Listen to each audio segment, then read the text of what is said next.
बच्चों, आप कबीरदास जी के तीसरे काव्यांश के भाव को समझते हैं, जिसकी पंक्तियां इस प्रकार से हैं। टोपी पहिरे माला पहिरे छाप तिलक अनुमाना, साखी शब्दई गावत भूले आत्म खबरी न जाना। हिंदू कहे मोहि राम प्यारा, तुर्क कहे रहीमाना, आपस में दो लरी लरी मुवे मर्म न काहू जाना। घर घर मंत्र देत फिरत हैं महिमा के अभिमाना, गुरु के सहित सिख सब बूढ़े अंत काल पछताना। कहे कबीर सुनो हो संतो, ई सब भर्म भुलाना, केतिक कहो कहा नहीं माने, सहजय सहज समाना। अब कुछ कठिन शब्दों के अर्थ जान लेते हैं। छाप तिलक यानी माथे पर जो तिलक लगाते हैं उसको छापते हैं हम लोग, इसलिए वो छाप तिलक। साखी, साक्षी जिसको कहते हैं, कबीर के पद उनको साखी कहा गया है।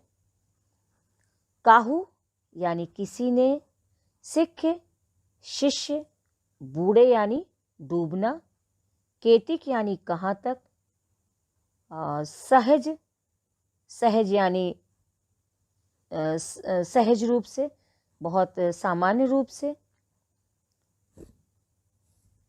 टोपी पहिरे माला पहिरे छाप तिलक अनुमाना, साखी शब्दई गावत भूले आत्म खबर न जाना। कबीरदास जी कहते हैं कुछ लोग टोपी पहनते हैं, माला धारण करते हैं, तिलक लगाते हैं और शरीर पर अनेक निशान बनाते हैं। यह सब अपने ज्ञानी होने का दिखावा करने के लिए करते हैं, जबकि वास्तव में ये सब अज्ञानी हैं, पाखंडी हैं। आत्मिक खबर ही न जाना, इन्हें कुछ भी नहीं पता है। कबीर कहते हैं कि धार्मिक बाह्य आडंबरों को अत्यधिक महत्व देने वाले तथा कथित संत साखी या शब्द अर्थात गुरु के सद्वचनों को भूल गए हैं। इन्हें ना तो स्वयं का ज्ञान है और ना ही परमात्मा का। हिंदू कहे मोहि राम प्यारा, तुर्क कहे रहीमाना, आपस में दो लरी लरी मुवे मर्म न काहू जाना। कबीरदास जी कहते हैं कि हिंदू एवं मुसलमान आपस में लड़ते झगड़ते हैं। हिंदू राम को अपना प्रिय मानते हैं तो मुसलमान रहीम को। राम और रहीम के नाम पर दोनों समुदाय अपने अपने ईश्वर को श्रेष्ठ बताते हैं। उस पर ब्रह्म को जाने बिना दोनों समुदाय के अज्ञानी लोग आपस में लड़ लड़कर मर जाते हैं।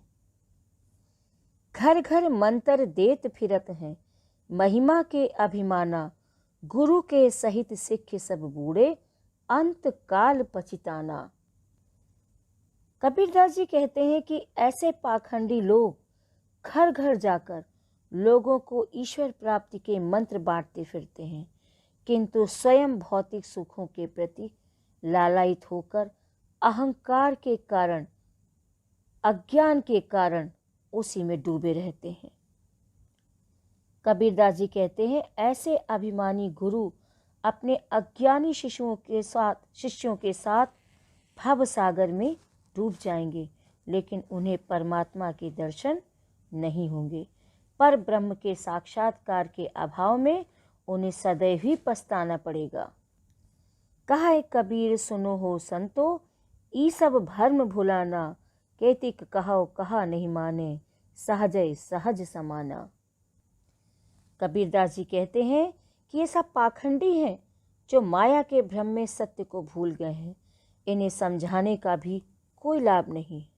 सत्य तो यही है कि परमात्मा या ईश्वर तो सहज साधना से ही मिल सकता है। सहज स्वाभाविक प्रेम से ही उसमें लीन हुआ जा सकता है, तभी उसका साक्षात्कार करना संभव होगा।